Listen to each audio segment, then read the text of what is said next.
Have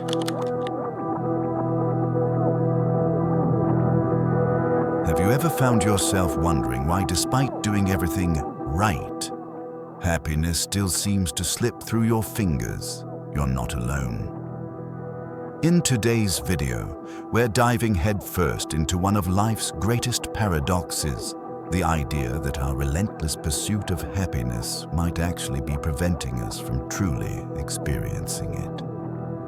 Imagine discovering that the very thing we chase so desperately could be the source of our greatest frustration. What if embracing sadness, anxiety, and even despair isn't a weakness, but rather the secret path to genuine emotional freedom? Stay with me until the very end, because we're about to uncover insights from great thinkers, powerful truths about our emotions, and surprising ways to find real, lasting peace exactly as we are. If you're someone who's tired of the never-ending cycle of forced positivity and ready to embrace the full, rich spectrum of your life, then this video is made for you. Don't forget to subscribe and hit the notification bell, because we've got plenty more meaningful discussions coming your way. Let's explore together how authenticity, not perfection, can lead us home. We have come to live in an era where happiness is no longer portrayed merely as a possibility or a hopeful wish. It is presented as an intrinsic right, a guaranteed outcome of simply being human.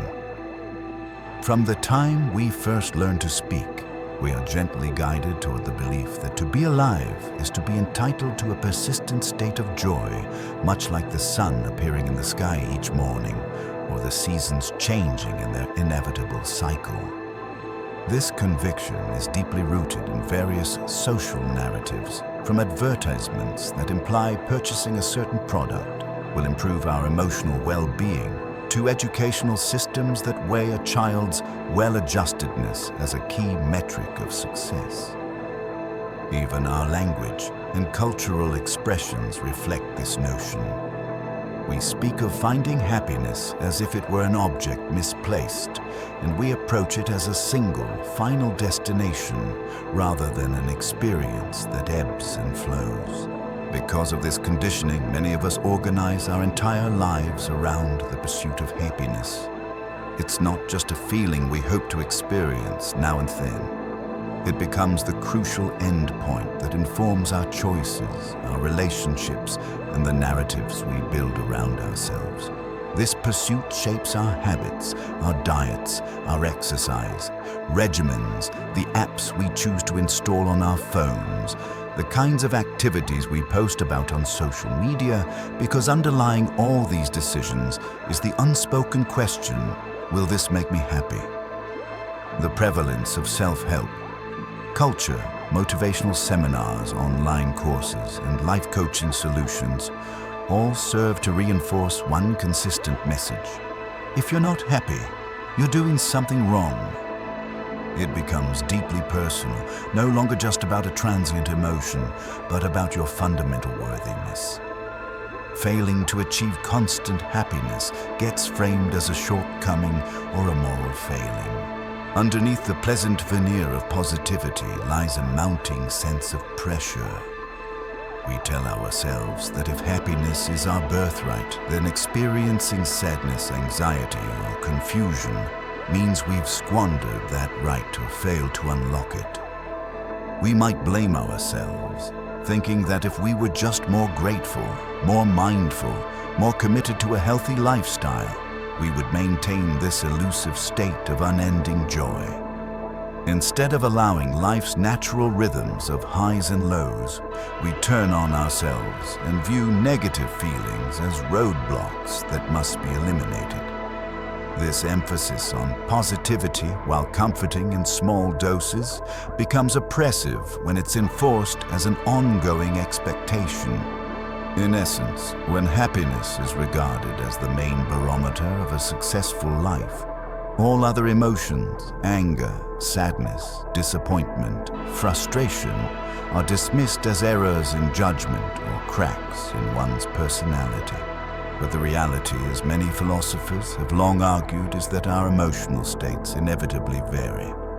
Every individual experiences moments of darkness, uncertainty, or sorrow. To demand perpetual happiness not only sets an impossible standard, but also sows seeds of guilt and shame in those who cannot live up to it. Ultimately, it leaves us isolated in our pain, feeling defective for having a natural human response to life's fluctuations. The modern obsession with being happy at all costs is not merely a cultural quirk. It has become a powerful doctrine, an almost religious conviction that happiness is the supreme measure of a life well lived. This doctrine is circulated by diverse sources: popular psychology, social media influencers, corporate advertisements, and a vast industry of self-help literature. The repeated mantra of "be positive" is trumpeted so loudly and so often that it effectively drowns out the voices that might question whether unrelenting positivity is either feasible or beneficial. In our haste to chase the sunny side of life, we often forget to acknowledge that discomfort and discontent can also serve as catalysts for growth and self-discovery. From an early age, children are often praised for smiling and scolded or comforted out of tears as quickly as possible. Schools and parents may mean, well, no one wants to see a child in distress, but there is a hidden message that gets reinforced. Negative emotions are undesirable and best avoided or quickly resolved. This early conditioning sets the stage for adulthood, where we carry the lingering notion that if we're not in good spirits, we're either ungrateful, living incorrectly, or simply not trying hard enough. At its core, this belief can lead to a problematic simplification of human emotion. Instead of seeing feelings as part of a vast, interconnected tapestry that includes joy, sorrow, hope, fear, excitement, and despair, we reduce life's emotional spectrum into two stark categories: good feelings that we welcome and bad feelings that we banish. The irony is palpable. The more we force ourselves into a perpetual grin, the less genuine joy we seem to experience. Happiness, when turned into an obligation, loses its spontaneity. It starts to feel like a performance. Over time, this performance becomes exhausting because we're perpetually aware of the gap between our internal state and the face we are presenting to the world. Beneath the forced smiles and upbeat status, updates, fear festers the fear that if we reveal our sadness or confusion, we'll be seen as weak, ungrateful, or even toxic to those around us. This dynamic leads to a quiet internal war. We begin to police our thoughts and emotions, questioning whether each passing feeling is sufficiently positive. When sadness, anxiety, or disappointment arises, as they inevitably will, we feel pressure to fix ourselves immediately. We reach for the self-help books, the daily affirmations, the quick-fix meditation apps, hoping that they can eliminate the discomfort. But each time we do this, we reinforce the message that negative emotions are unacceptable. Instead of learning from our pain or understanding it as a normal part of the human journey, we treat it like an unwelcome intruder to be swiftly cast out. Ultimately, this sets up a toxic cycle.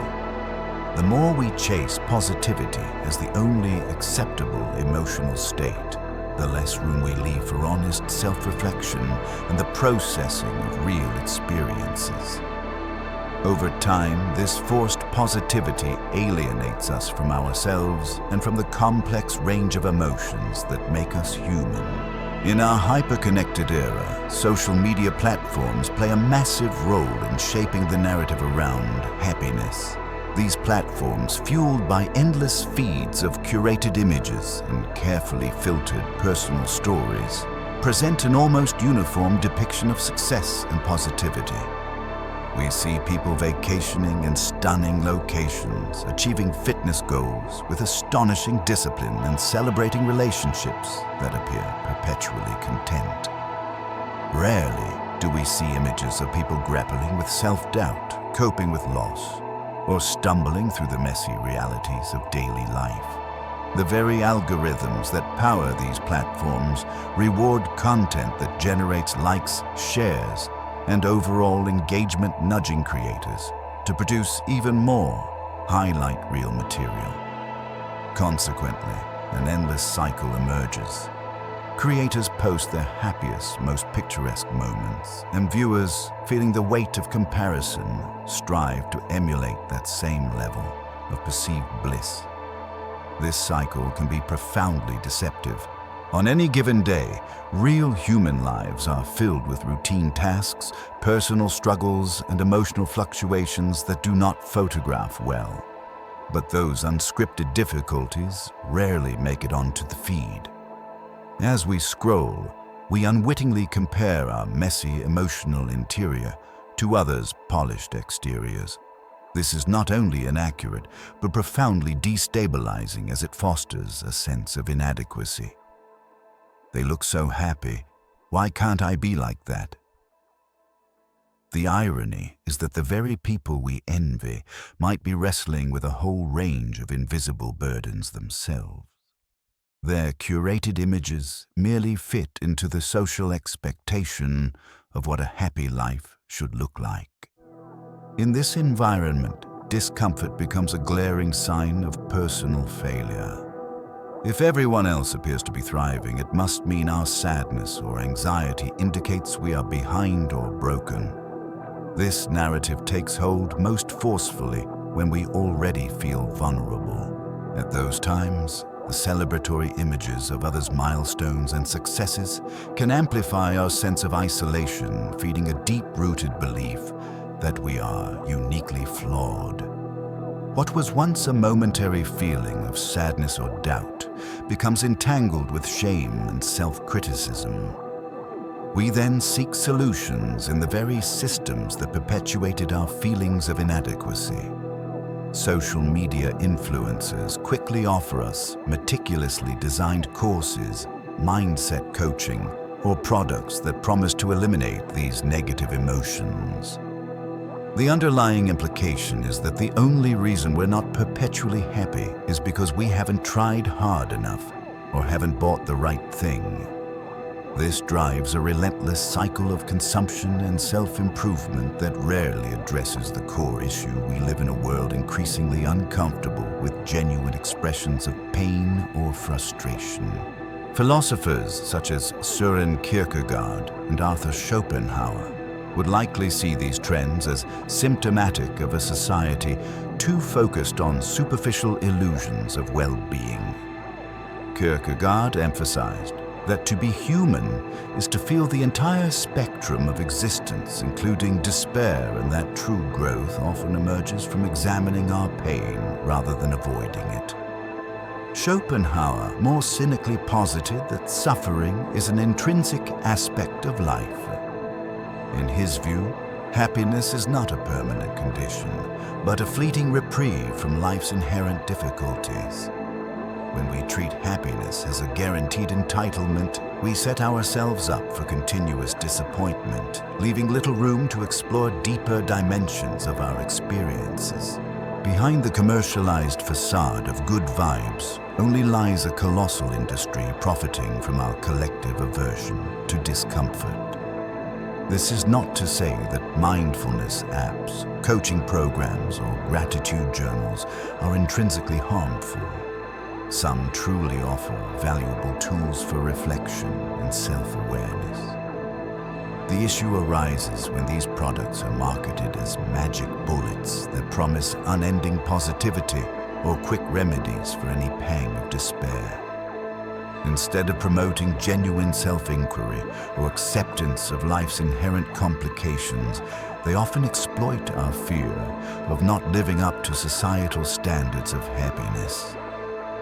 At the heart of this industry is a subtle but powerful form of manipulation, the claim that if a particular program or product fails to make you consistently happy, the fault lies with you, not with the product or the very premise it's built upon.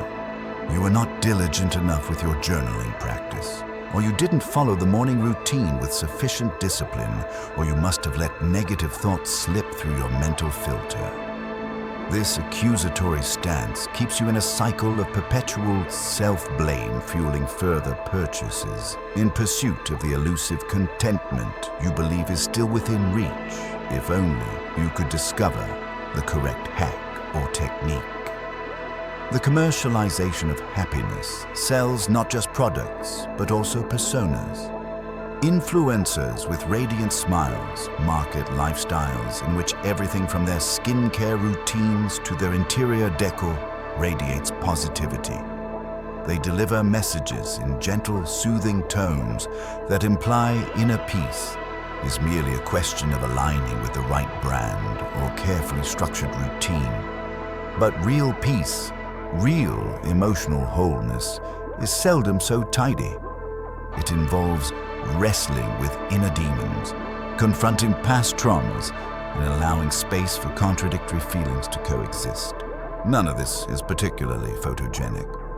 Moreover, the commercialization process often undercuts the authenticity of critical emotional work. True introspection is rarely a matter of ticking off a daily to-do list. It's messy, non-linear, and deeply personal. It can't be summarized neatly in a 5-step process or delivered via aesthetically pleasing infographics. Worse still, when we reduce emotional well-being to a set of purchasable items or strategies, we risk stripping it of the depth and uniqueness that arise from each person's individual experiences and inner landscapes. All of this underscores a troubling trend. We increasingly conflate self-care with self-indulgence or self-optimization. Real self-care might sometimes mean accepting unresolved sadness, sitting quietly in discomfort, or recognizing when professional mental health support is necessary. But self-optimization, driven by the belief that we must constantly improve ourselves, pushes us into a relentless quest for the next best tool or trick. In a culture that incessantly promotes happiness as the ultimate goal, self-optimization appears virtuous, even heroic. Yet in truth, it can become a frantic effort to outrun the normal, inevitable suffering that comes with being alive. The cost of this pursuit is that we never truly learn to inhabit our moments of sadness and absorb the lessons they bring. A deeper problem emerges when the pursuit of constant happiness becomes entwined with our sense of self-worth. For many of us, happiness is no longer just an emotion. It's a personal litmus test of success or moral virtue. If we're happy, we deem ourselves worthy and feel as though we're on track. If we're unhappy, anxiety or despair sets in accusing us of personal failure. Over time, people begin to view their emotional states through the lens of performance, as though they are in a never-ending competition to display the most positive attitude. This compulsion can lead to profound isolation, because genuine human connection often occurs when we share our vulnerabilities and imperfections, not just our victories and smiles. In an environment that prizes positivity above all else, unhappiness gets driven underground, manifesting in secret bouts of depression, self-criticism, or even shame. People learn to hide their darker emotions behind forced optimism. We might attend social gatherings where everyone appears to be in good spirits, each person perhaps internally wondering, am I the only one faking it? The result is a collective illusion in which everyone believes they are alone in their struggles. Yet outwardly, no one dares to break the facade of perpetual contentment. This disconnect from authentic feeling has spiritual implications as well. Throughout history, religious and philosophical traditions have acknowledged that sorrow and hardship can be powerful gateways to meaning and transcendence. In some teachings, suffering is not merely a punishment or a negative state, but a transformative force that fosters compassion, deeper understanding and empathy. When we sanitize our lives of anything uncomfortable, we risk missing out on the wisdom and richness that such challenges can bring. We also risk becoming disconnected from our shared humanity. People who have gone through adversity often form deep bonds precisely because they can relate to each other's sorrows and scars. Yet our current cultural scripts frequently discourage this kind of honest sharing, labeling it as negative or unproductive. Kierkegaard coined the term despair to describe the crisis that unfolds when we are disconnected from our authentic selves.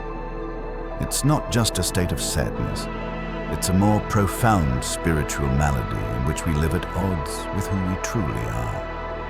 By relentlessly chasing a prescribed version of happiness, we run the risk of losing sight of our personal values, our real interests, and our natural emotional rhythms. Schopenhauer took an even starker view, suggesting that suffering is the default condition in life and that fleeting happiness only offers momentary reprieve. If we adopt Schopenhauer's perspective, then building an entire identity around everlasting happiness is a miscalculation of what human existence entails. In sum, treating happiness as the sole standard of a life well lived not only alienates us from the breadth of our emotional lives, but also undermines the intricate connections that shape our inner and outer worlds. Rather than forging resilient and authentic identities, we risk constructing hollow facades, ultimately leaving us emptier than if we had embraced the natural ebb and flow of life's emotional tide. The immense pressure to maintain a happy facade can lead to a condition best described as performative positivity. In this state, individuals feel compelled to exhibit an outward aura of optimism, particularly on social media, even if they are privately struggling with depression, anxiety, or grief. This performative aspect is not merely a personal quirk. It's continuously reinforced by societal expectations and by well-intentioned but sometimes shallow catchphrases, such as "smile through the pain" or "fake it till you make it." Although these slogans may provide a temporary emotional boost, they can also perpetuate the notion that vulnerability or open displays of negative emotion are undesirable. As a result, real emotions get buried under rehearsed expressions of joy and confidence, creating an ever-widening gap between our internal reality and the image we project.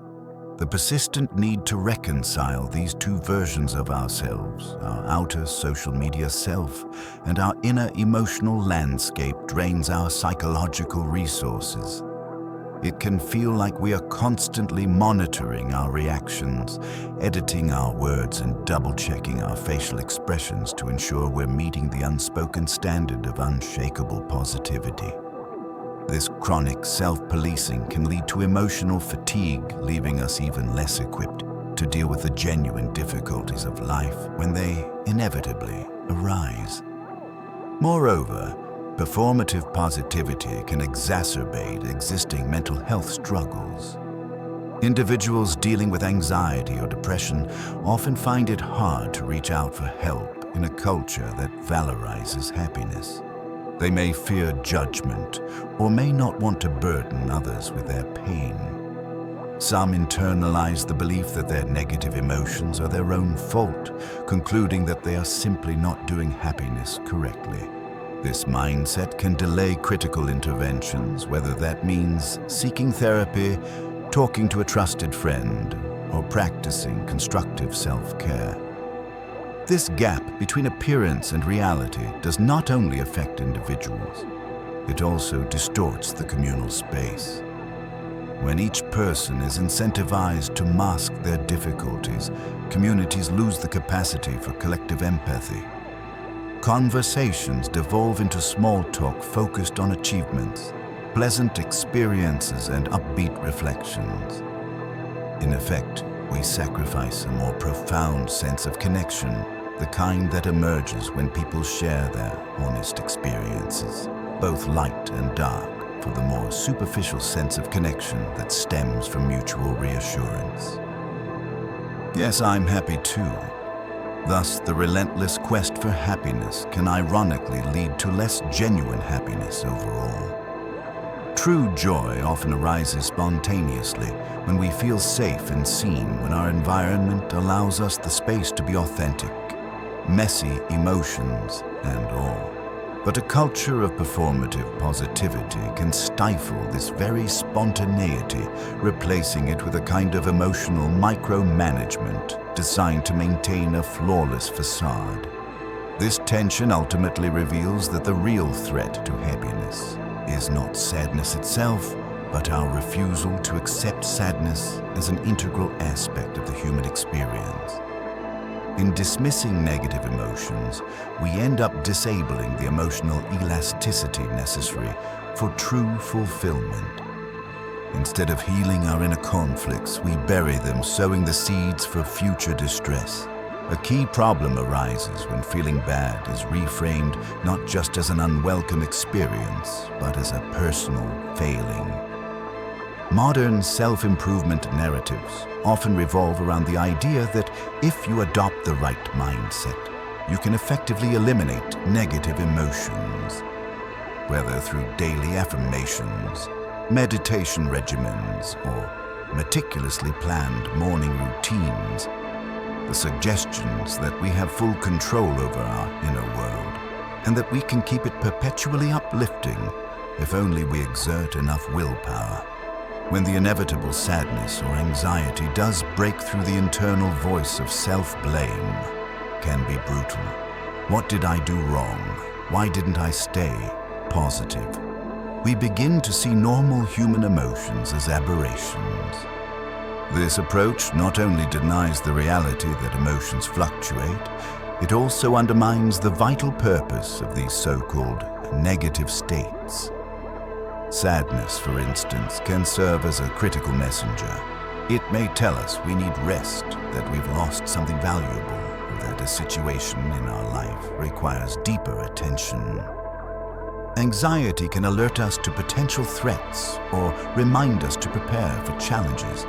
Even despair can function as a transformative space, a crossroads where we begin to reevaluate our choices and convictions.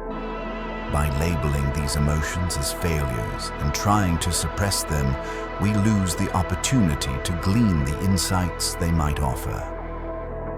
There is also an insidious guilt that attaches to these emotions once we've been indoctrinated into the cult of relentless positivity.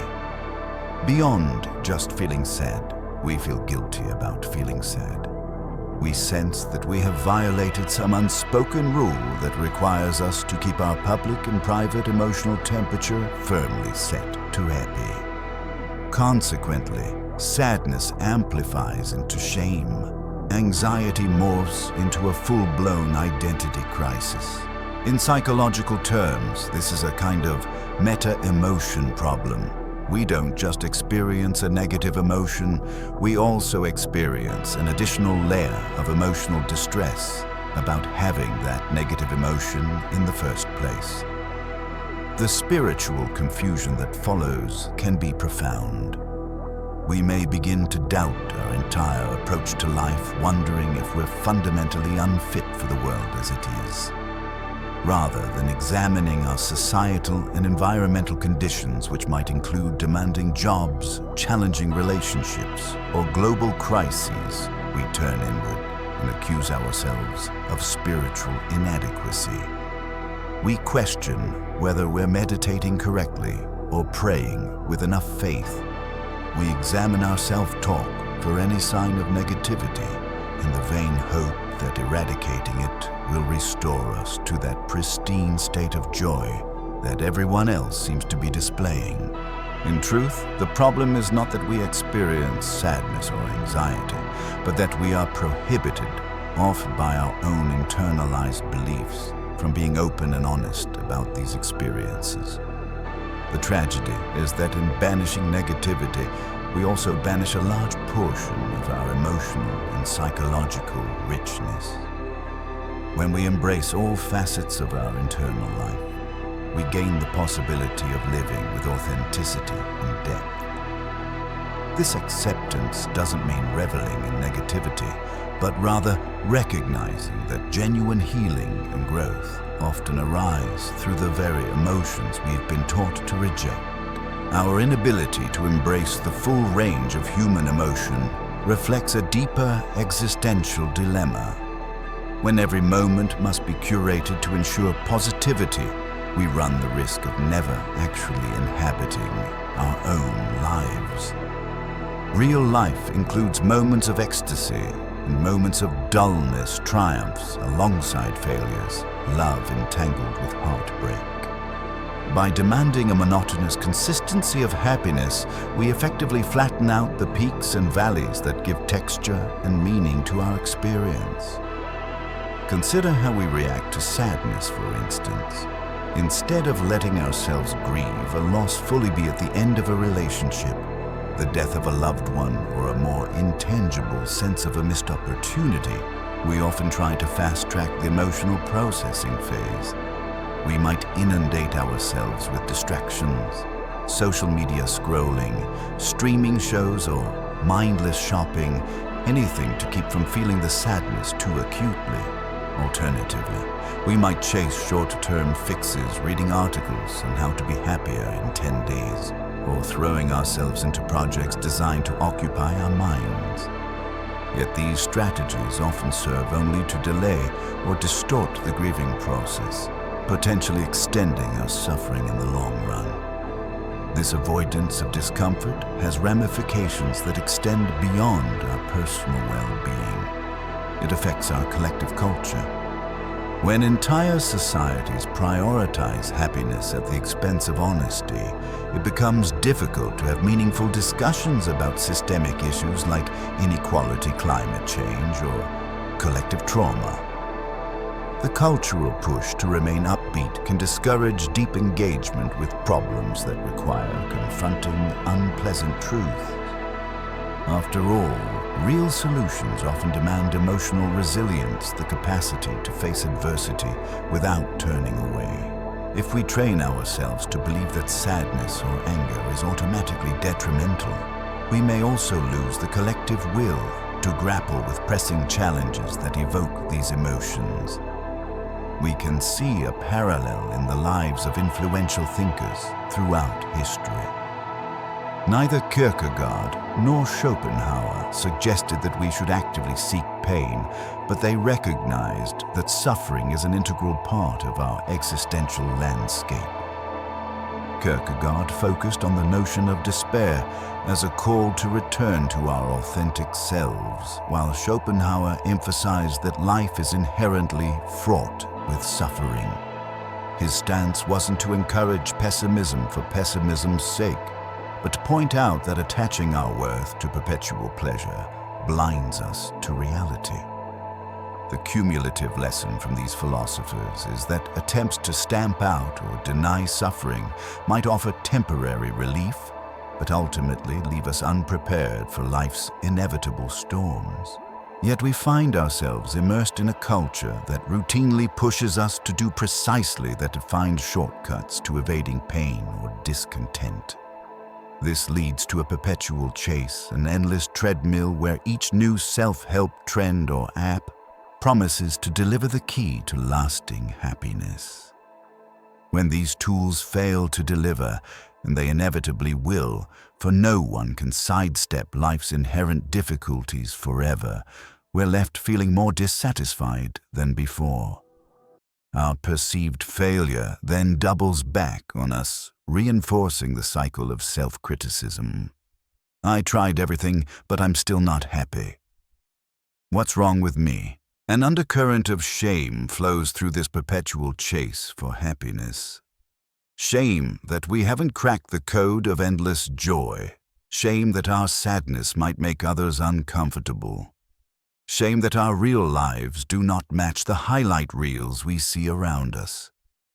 This shame creates an emotional environment wherein we feel we must hide our struggles. We might even believe that openly expressing loneliness or frustration brands us as weak or negative. Yet the more we hide these struggles, the more we isolate ourselves and intensify our internal turmoil. What often goes unrecognized is that our so-called negative emotions serve vital psychological and relational functions. Anxiety, for example, can act as an early warning system, urging us to prepare for challenges or consider changes in our environment. Anger can signal violations of personal boundaries or injustices in our social or political structure. Even despair can mark a crucial juncture, an existential turning point, where we confront the fact that our current path or belief system is no longer viable. If we silence these emotions in the name of positivity, we also silence the wisdom they offer. Instead of acknowledging this truth, many cultural narratives frame these darker feelings as weaknesses to be overcome through relentless self-improvement. But there is a direct line between the suppression of discomfort and the rise in mental health issues like depression, burnout, and anxiety disorders. When we cannot safely acknowledge or express our pain, it metastasizes within us. Over time, unresolved pain often erupts in destructive ways, either turned inward as self-harm or outward as aggression toward others. The pursuit of forced happiness can thus contribute to a culture of hidden misery, where each person believes they are uniquely defective for feeling anything other than cheery. In a roundabout way, these darker feelings show us what we value. Grief reveals attachment and love. Anxiety may highlight our desire for safety or certainty. Frustration can expose our yearning for fairness or a better future. By confronting these feelings, we gain clarity about our deepest values and aspirations. When we run from them, we remain stuck in a loop, never fully understanding our own motives or the significance of the events that shaped us. We miss the chance to develop emotional nuance, empathy, and resilience qualities that can only be honed by facing life's challenges head-on. Furthermore, the more we pretend that happiness is the only healthy state, the more we strip away the communal experience of shared hardship. Societies and families that come together in times of mourning, for instance, cultivate bonds grounded in empathy and solidarity. These connections foster support networks that help individuals cope with life's unpredictability. In contrast, a society that insists on a facade of perpetual happiness leaves its members isolated, wary of burdening others with their pain. This erodes the social fabric over time as everyone becomes less practiced in giving and receiving genuine compassion. As we reach the end of Part 1, a clear picture emerges of the cultural imperatives that have turned happiness into an almost oppressive standard. We began with the notion that happiness is marketed as an entitlement, something we all deserve, simply by virtue of being human. This idea has taken root so deeply that many of us now see unhappiness or even emotional neutrality as a sign of personal failing or moral inadequacy. The next link in the chain is the massive industry that capitalizes on our fear of failing at happiness, selling us products, courses, and tools that promise to chase away our negative emotions. Philosophical insights from figures like Kierkegaard remind us that despair is not merely a feeling, but a profound condition of being misaligned with our true selves. In chasing a mass-produced version of happiness, we risk losing touch with what actually moves us, challenges us, and gives our life texture. Schopenhauer, with his admittedly bleak outlook, posited that life's default setting is hardship, and that fleeting moments of joy are like small islands in an ocean of suffering. While his worldview may seem dour at first glance, there is a liberating element in recognizing that we need not fault ourselves for life's inherent obstacles. This recognition offers a counterpoint to the modern narrative that blames individuals for any emotional downturns, suggesting instead that suffering is a universal part of existence, not an aberration. Moreover, the social media sphere exacerbates these trends by providing endlessly curated feeds of other people's highlight reels.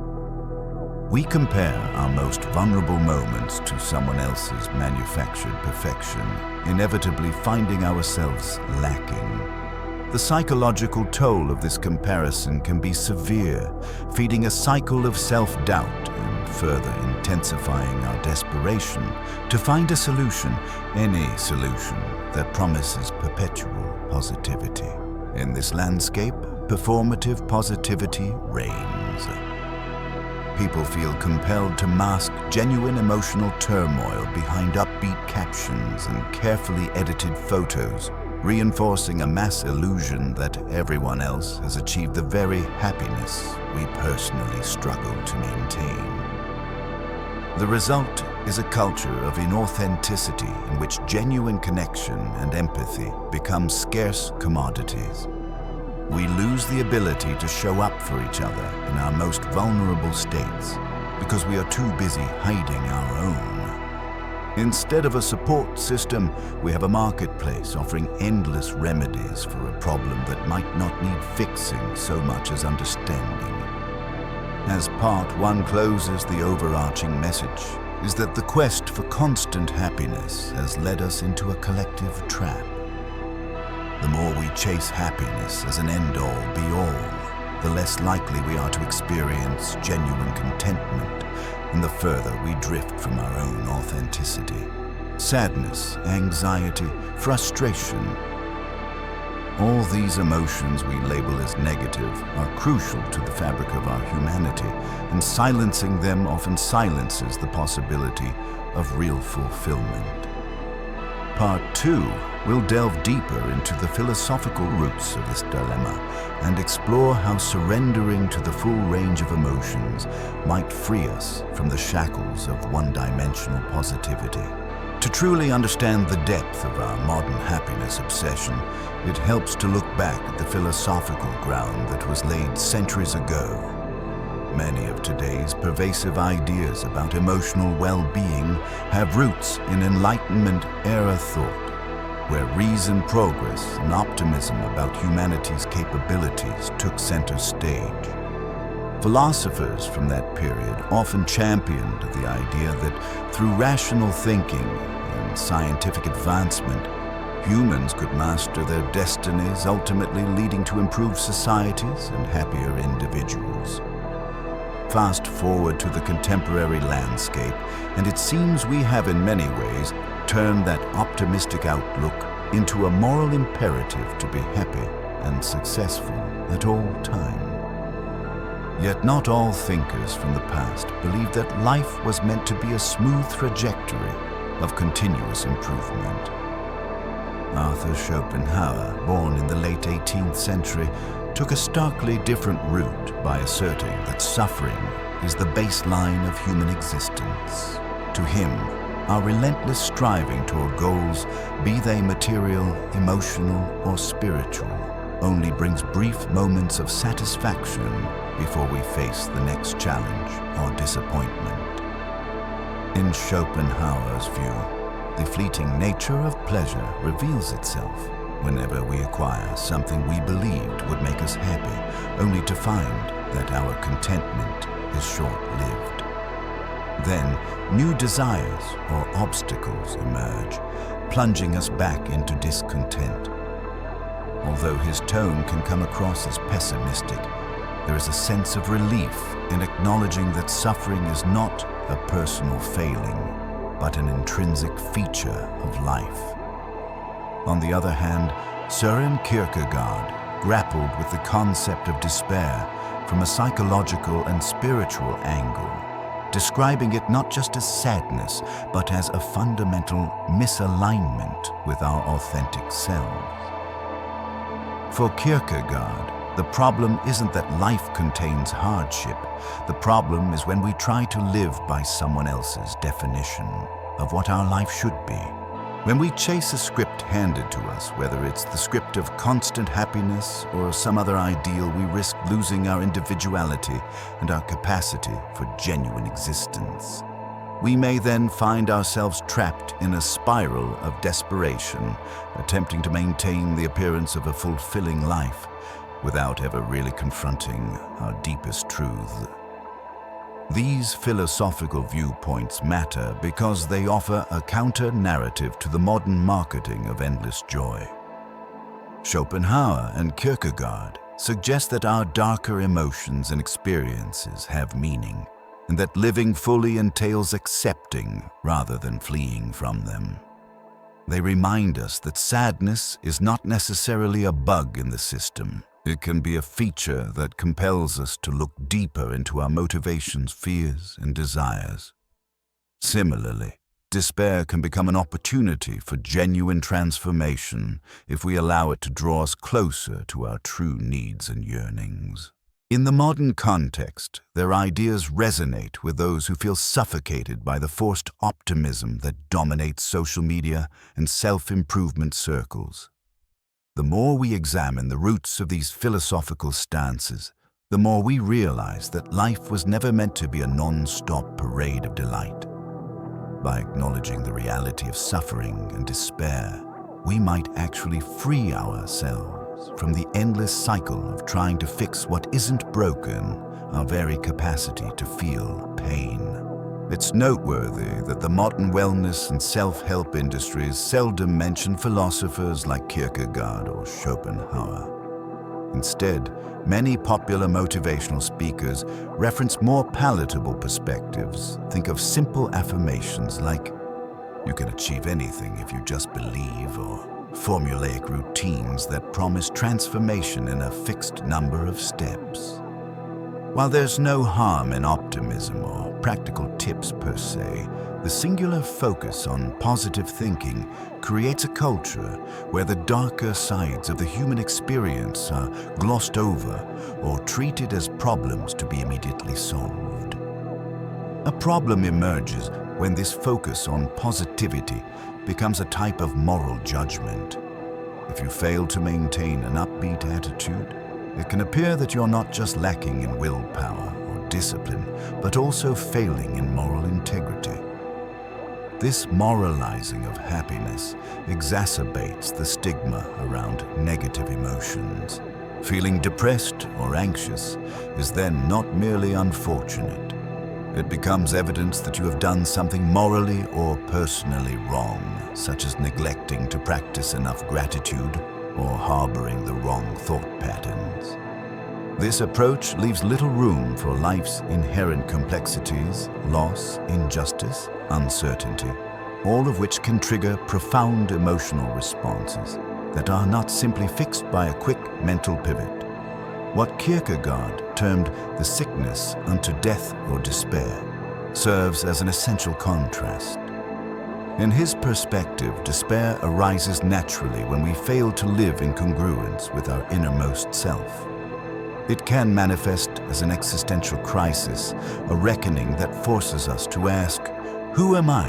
without these external markers of success or happiness. This question cuts to the core of our being, prompting us to consider our deepest yearnings, fears, and core beliefs. Instead of seeing despair as a state to flee from, immediately Kierkegaard suggests it can be a powerful catalyst for realigning with our true essence. When we try to bypass despair by plastering on a smile, we lose the chance for introspection that could lead to genuine growth. From another angle, Schopenhauer's insight that life is fraught with dissatisfaction forces us to grapple with the notion that no hack program or product can permanently elevate us into unending bliss. In recognizing this, we may adopt a more compassionate attitude toward ourselves and others, we can stop asking, "What did I do wrong?"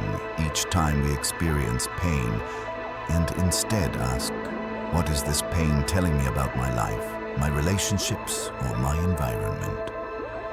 Such reframing can shift us from a stance of self-blame to one of self-awareness. Because the commercial self-help movement tends to emphasize continuous improvement, it overlooks the wisdom in sitting with our struggles without trying to change them immediately. By ignoring the insights from darker emotions, we might gain a fleeting sense of relief, but we often miss out on the depth these emotions can bring. The philosophies of Kierkegaard and Schopenhauer, though centuries old, offer a refreshing counterbalance to today's hyper-optimistic culture, reminding us that pain and despair have a rightful place in our human narrative. Beyond philosophy, modern psychology also lends evidence to the idea that forced positivity can be detrimental. Studies on emotional suppression have repeatedly shown that repressing negative feelings doesn't make them disappear. Rather, it often intensifies them over time or causes them to resurface in more harmful ways. Psychologists speak of radical acceptance, a practice wherein one acknowledges the full range of emotions, both pleasant and unpleasant, without immediate judgment or the urge to fix them. This approach aligns closely with mindfulness-based therapies that encourage individuals to observe their inner states without clinging or resistance. Yet the mainstream interpretation of think positive sometimes stands in opposition to these nuanced therapeutic approaches. For example, the popular notion of using affirmations can be helpful in certain contexts, but becomes counterproductive when it turns into a form of emotional denial. Telling ourselves "I am happy and fulfilled" repeatedly while we are in the midst of genuine sorrow or existential doubt can create internal dissonance.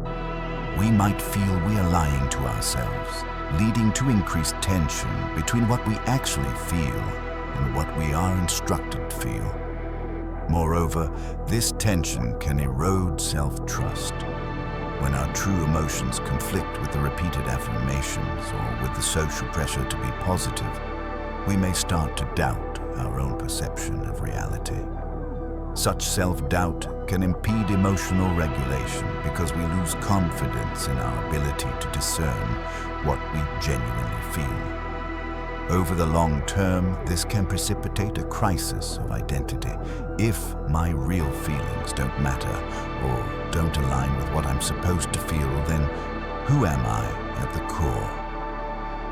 In contrast, psychologists who advocate integrative approaches suggest that making room for grief, anger, and confusion is essential to achieving emotional wholeness. By acknowledging the depth and complexity of these emotions, we open ourselves to a fuller range of experience, which paradoxically can lead to a more grounded sense of peace.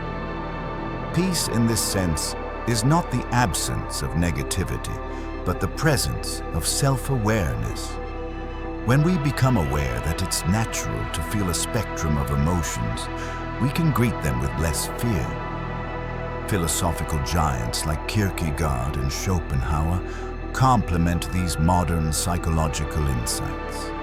Kierkegaard's concept of despair as an existential nudge toward authentic living resonates with therapeutic models that view crisis points as opportunities for metamorphosis.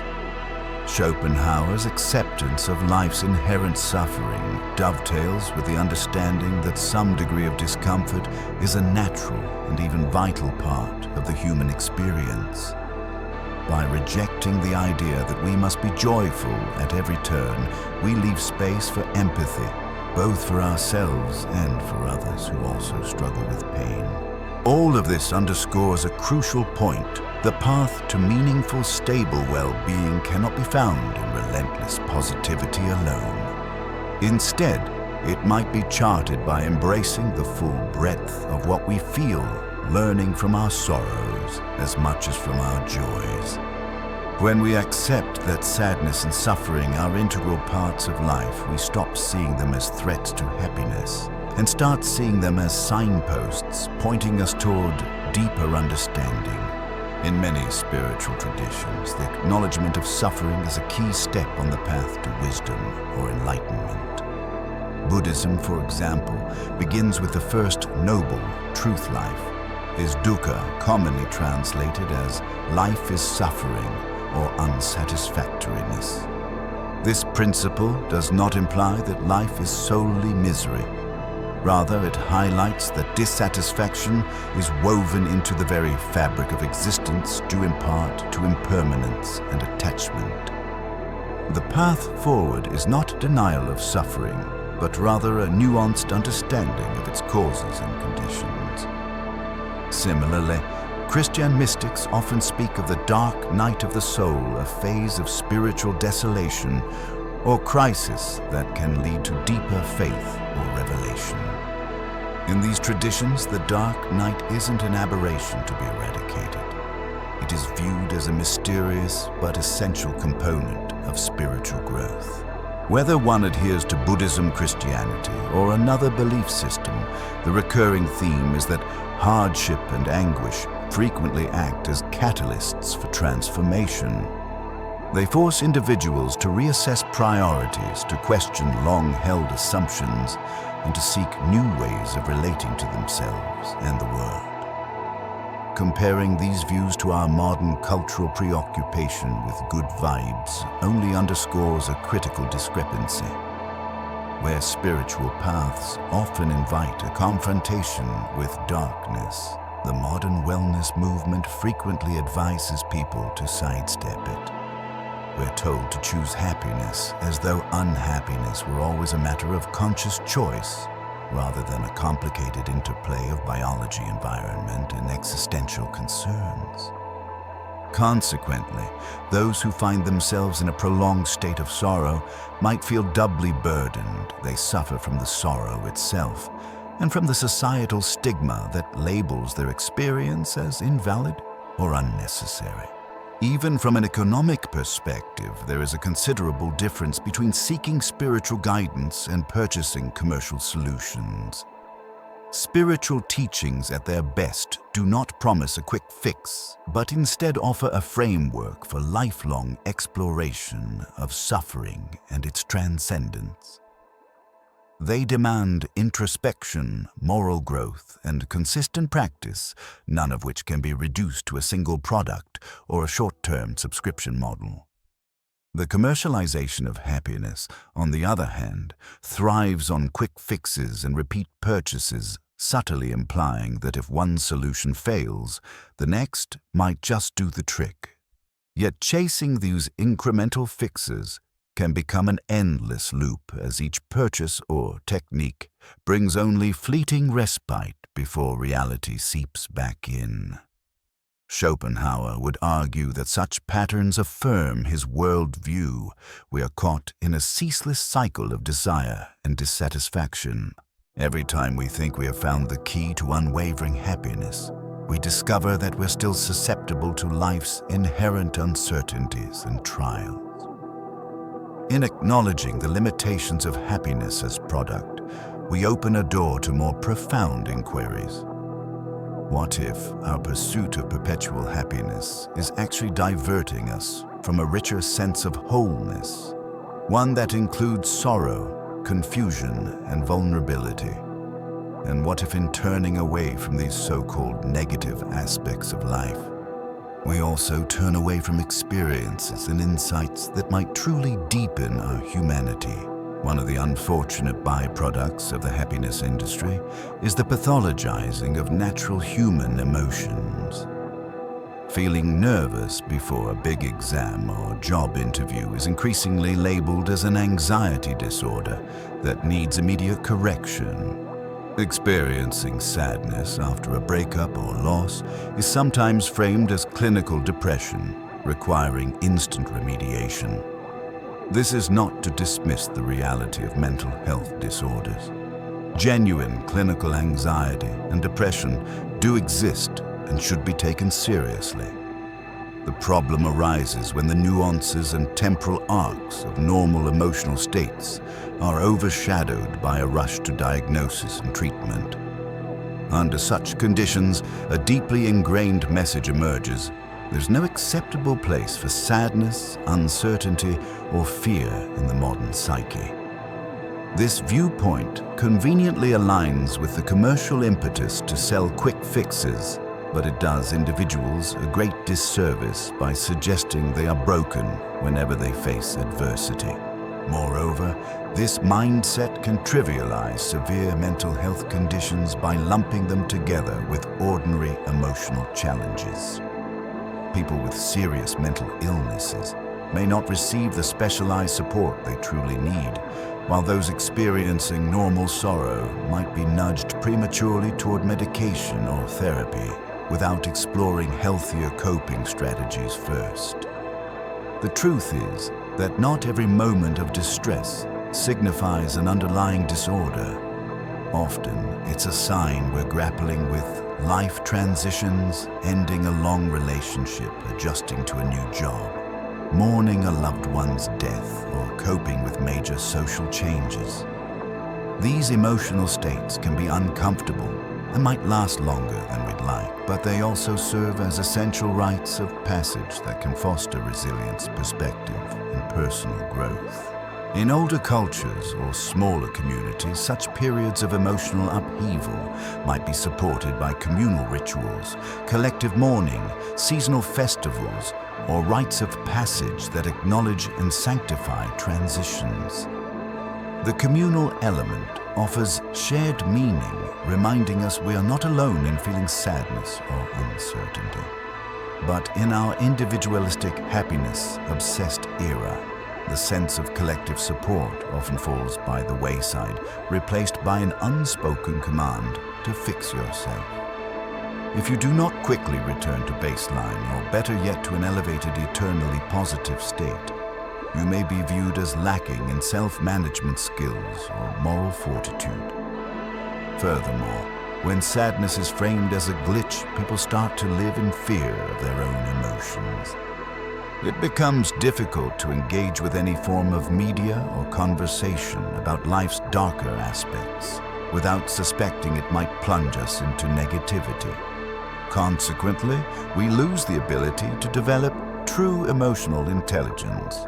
Genuine emotional intelligence doesn't mean feeling good all the time. It means understanding the breadth of our emotions, recognizing their triggers and implications, and learning from them. By labeling negative emotions as the enemy, we forfeit the chance to learn how to navigate them wisely. The cumulative effect is a society on high alert, always scanning for any sign of unhappiness, so it can be neutralized or packaged away. We may find ourselves longing for genuine acknowledgement of our hurt or fear, but discovering that few are comfortable hearing it, let alone holding space for it. This lack of communal and cultural validation can leave us feeling isolated, ironically worsening the very pain we are urged to eliminate. If the relentless pursuit of happiness leaves us alienated from our authentic emotional states, the next question becomes, how do we begin to reclaim a more holistic experience of being alive? One practical starting point might be a shift in perspective, recognizing that emotions are neither strictly good nor bad. Instead, they are signals that carry valuable information about our internal landscape and our relationships with others. This perspective shift can begin with small acts of mindfulness. Rather than forcibly transforming a negative emotion into a positive one, we can practice sitting quietly with the feeling, naming it, examining where it's felt in the body, and noticing any thoughts or memories it brings up. This practice is not about wallowing in negativity, but about making space for emotions to exist without the compulsion to fix them immediately. For those of us long accustomed to dismissing sadness or anger, this can feel foreign or even frightening at first. Yet over time, we might discover that these emotions pass more naturally when given room to breathe. Building on Kierkegaard's notion of despair as a crisis of authenticity, we can treat these moments of emotional discomfort as invitations to reflect: what part of me is feeling unheard or unseen? Have I been living in a way that aligns with my deepest values? Instead of seeing despair as a void to be fled, we can regard it as a catalyst for re-examining our current path. If, for instance, constant positivity has led us to ignore our genuine interests or to stay silent about injustices, despair might be the nudge to realign with our true selves. Likewise, from a Schopenhauerian vantage point, understanding that life is riddled with disappointment could lead to a greater sense of compassion. By recognizing that no one is immune to hardship, we may foster empathy not only toward ourselves, but also toward others who are visibly struggling. Instead of offering platitudes like "cheer up" or "choose happiness," we might learn to say "I see you," or "I understand it must be tough." Genuine acknowledgement can offer far more solace than breezy reassurance. On a communal level, the shift might involve creating spaces, whether in our friend circles, workplaces, or social media communities, where it is acceptable to express sadness, fear, or confusion without judgment. These could be support groups, reflective circles, or simply more transparent and vulnerable daily interactions. The goal is not to glorify suffering, but to remove the stigma that hovers over it. When people feel safe enough to voice their emotional realities, they often discover that they are not isolated at all, that others share in the complexities of the human condition.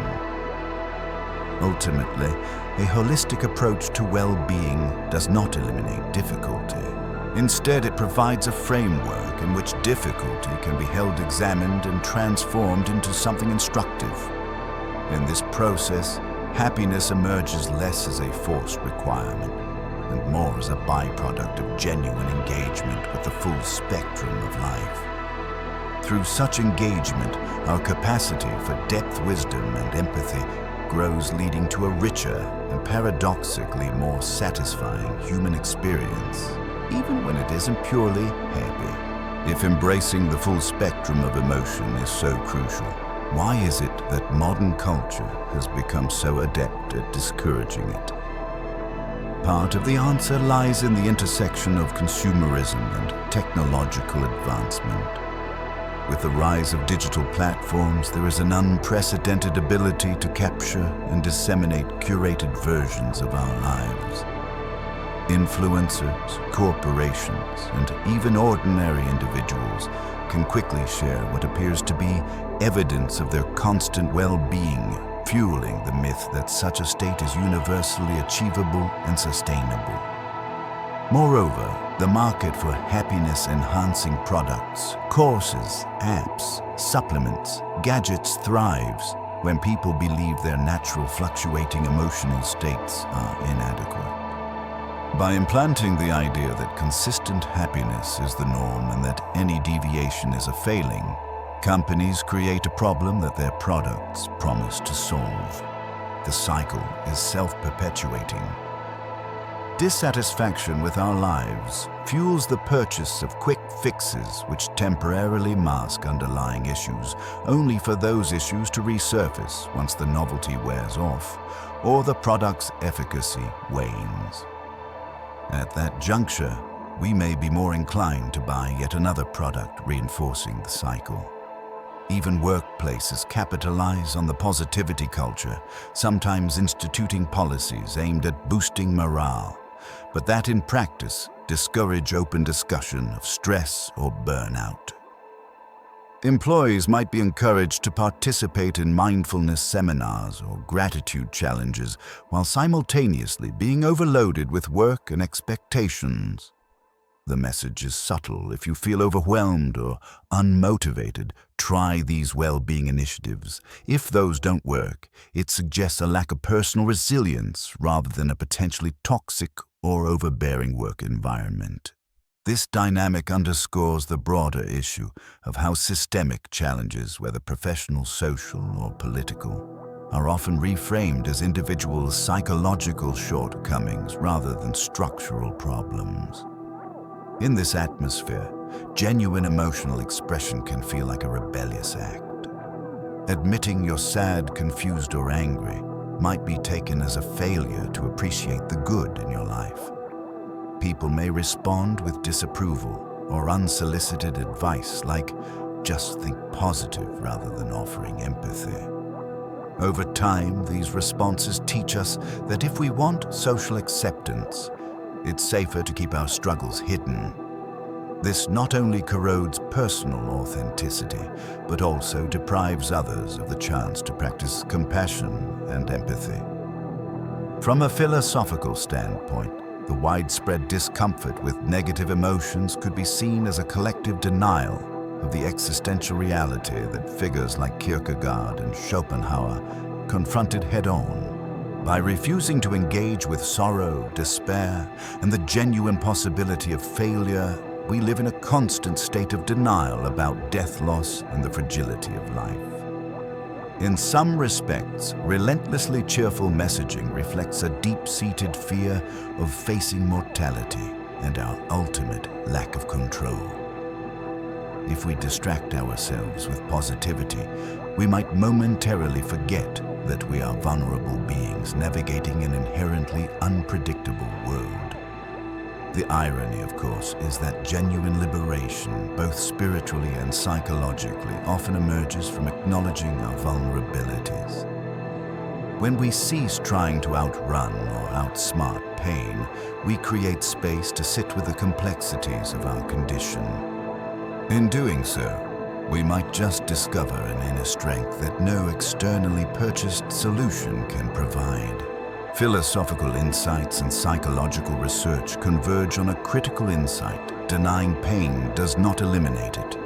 In fact, it can intensify our suffering by adding layers of confusion, shame, and guilt on top of the original discomfort. Instead, what if our task is not to avoid suffering at all costs, but to respond to it in ways that foster wisdom and growth? This shift in perspective moves us away from the blame culture, where unhappiness is seen as a personal defect.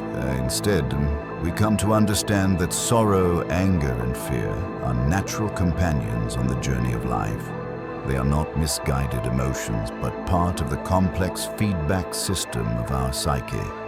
For instance, if we consistently feel sadness upon returning to a certain situation or environment, that sadness could be an indication that something in that environment is misaligned with our deeper self. This is not a sign that we failed. It's a sign that we are alive to what affects us. Philosophers like Kierkegaard would argue that embracing these emotional signals can guide us toward a more authentic life. If we perpetually ignore despair or anxiety, we may never confront the internal or external factors causing these states. We remain stuck in patterns that don't serve our true being, all the while wondering why superficial positivity efforts fall flat. Indeed, negative emotions often serve as catalysts for significant personal or social change. Consider social movements sparked by collective anger or dissatisfaction with injustice. Far from being destructive forces, these emotions can galvanize people to envision and enact a more equitable future. Similarly, Schopenhauer's perspective that suffering is intrinsic to life frees us from the impossible task of trying to eliminate it. Rather than funneling our energy into resisting pain, we can learn to channel it into meaningful pursuits. We might discover that our struggles unveil hidden talents or passions, art, writing, activism, or deeper connections with others who empathize with our plight. Paradoxically, some of the most profound moments of human creativity and unity emerge from collective adversity, pointing to the transformative potential that lies within our darkest hour. When we accept that not every pain needs an immediate solution, we open the door to genuine insight. This does not mean we romanticize suffering or refuse legitimate help for clinical issues. Rather, we cultivate a nuanced approach that distinguishes between pain that calls for professional intervention and pain that signals a necessary part of our evolving understanding of life. Instead of hastily labeling our discomfort as something to fix, we learn to discern whether it might be pointing us to a deeper truth. In this sense, the path to meaning and resilience may be less about chasing perpetual happiness and more about learning to navigate the complexities of our emotional terrain.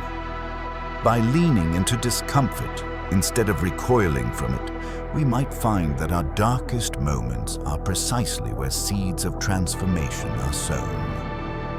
The upcoming paragraphs will further explore how acknowledging this full spectrum of emotion can lead to an unexpected yet more enduring sense of peace. One area where the tension between forced positivity and authentic emotional engagement is particularly evident is in the realm of social media. Many platforms present themselves as places for self-expression and community, yet their underlying algorithms favor content that evokes quick engagement like shares and comments. Posts that might reflect nuanced or negative emotional states often perform poorly compared to inspirational quotes or picturesque lifestyle images. Consequently, users learn to self-censor, or worse yet, to meticulously craft a certain persona that aligns with happy content. This curation extends beyond just personal profiles. Small businesses, non-profit organizations, and even activists feel compelled to maintain a positive spin to attract support and avoid alienating potential followers. While positivity certainly has its place, the absence of genuine expressions of struggle dilutes the power of real storytelling. Causes that rely on eliciting empathy for serious issues might find themselves overshadowed by more light-hearted or aspirational posts. Over time, the entire digital ecosystem skews toward a shallow representation of life, reinforcing the societal denial of harder truths. Interestingly, cracks in this facade are beginning to appear. Some individuals and influencers are pushing back by posting raw, vulnerable content. Moments of heartbreak, mental health struggles, or simply days where they feel low. These posts often go viral not just because they are sensational, but because they resonate with a collective desire for honesty. People are starving for the recognition that life isn't a glossy slideshow of wins and celebrations. When confronted with genuine vulnerability, many respond with relief and gratitude. "Thank you for saying what I've been too afraid to admit." Yet even this trend can be commodified as authentic vulnerability becomes a marketing tool. Some might overshare difficult feelings in a calculated way to gain sympathy or a particular audience niche. Nevertheless, the movement toward more openness about emotional struggles is a sign that the tide might be turning.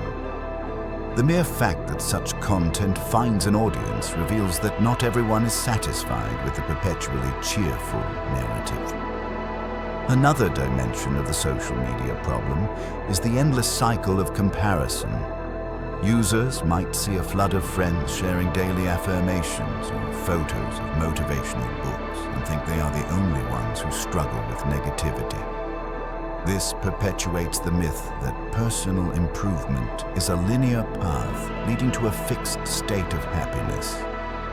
When the viewer inevitably hits an emotional rough patch, they may feel that no one else endures such lows or that they've personally failed at the grand project of self-optimization. In this environment, the works of Kierkegaard and Schopenhauer serve as a reminder that suffering, doubt, and despair are not deviant states to be hastily corrected. They are woven into the tapestry of human existence, providing depth, empathy, and even community, if only we would allow ourselves and others to acknowledge them openly. By doing so, we might slowly mend the distorted mirror of social media, recognizing that life's hardest moments are not mere content to scroll past, but portals to self-discovery, solidarity, and ultimately more genuine forms of connection. As Part 2 draws to a close, we've delved into how ancient and modern thought converge to challenge the relentless pursuit of happiness. We have considered philosophical viewpoints that remind us suffering is intrinsic to life and that despair can be a catalyst for authenticity. We've looked at psychological and spiritual frameworks that stress the importance of allowing negative emotions to surface as part of a healthy, integrated life. And we've noted the societal forces, from consumer-driven marketing to social media algorithms, that push us toward presenting a perpetually upbeat persona, often at the cost of suppressing our real feelings. In a world where happiness is marketed as both a product and a moral obligation, the opinions of thinkers like Kierkegaard and Schopenhauer appear almost radical. They insist that life's darker elements not only have value, but are also vital for personal growth and meaningful engagement with the world. Perhaps more audaciously, they suggest that the pain we strive so hard to avoid might be a gateway to deeper forms of truth, empathy, and even a sense of liberation. The tension between these philosophical stances and modern pop psychology underscores a broader cultural clash. On one side stands an industry that thrives on quick wins and superficial positivity, promising the secret to happiness through simple tweaks and purchases. On the other side are those who argue for a patient, honest look at the complexity of human emotions, contending that acceptance of sorrow and despair can be a powerful step toward real peace. The latter path does not offer the instant gratification of life hacks, but it offers a far more sustainable sense of wholeness. We stand at a cultural crossroads. Increasingly, people are recognizing that the perpetual smile can be a mask that obscures genuine connection and stifles dialogue about collective and personal struggles. A shift is forming a growing awareness that the cost of relentless positivity is too high. When sadness or frustration surfaces, many now wonder if they can share it without facing judgment. This is where philosophical and therapeutic insights can help us redefine what healthy looks like, expanding it to include emotional honesty. To be sure, no one suggests that we abandon the pursuit of joy entirely. Joy remains a precious part of being alive, but if our aim is to live fully rather than merely appear happy, we must learn to hold space for the entire spectrum of human feeling. In acknowledging everything from fleeting contentment to lingering despair, we open ourselves to a richer, more nuanced experience of life. Paradoxically, it is this very willingness to face the dark corners of our interior world that can bring about a more enduring, unforced sense of peace, one that does not demand perpetual cheerfulness as proof of a life well lived. In Part 3, we will explore specific strategies for reclaiming emotional authenticity, examining what it might look like to cultivate spaces, both internal and communal, where sorrow and joy can coexist. We will also address how to reconcile personal suffering with a larger sense of collective responsibility, forging deeper connections even in a society still insistent on positivity at all costs. Having examined the philosophical underpinnings of our culture's happiness fixation and the social forces that sustain it, we now turn to the practical matter of reclaiming emotional authenticity in our daily lives. This third and final part explores concrete strategies for navigating the full range of human emotions, as well as the communal and ethical dimensions of living more truthfully in a world that often seems uncomfortable with unvarnished reality. One approach begins with deliberate self-inquiry. This involves pausing to ask ourselves whether we truly believe the narratives about happiness we've absorbed. Do we see sadness solely as an interruption of normal life, or can we view it as a meaningful component of the human experience? Are we merely parroting motivational mantras, or are we cultivating a deeper inner compass that recognizes our shifting emotional weather?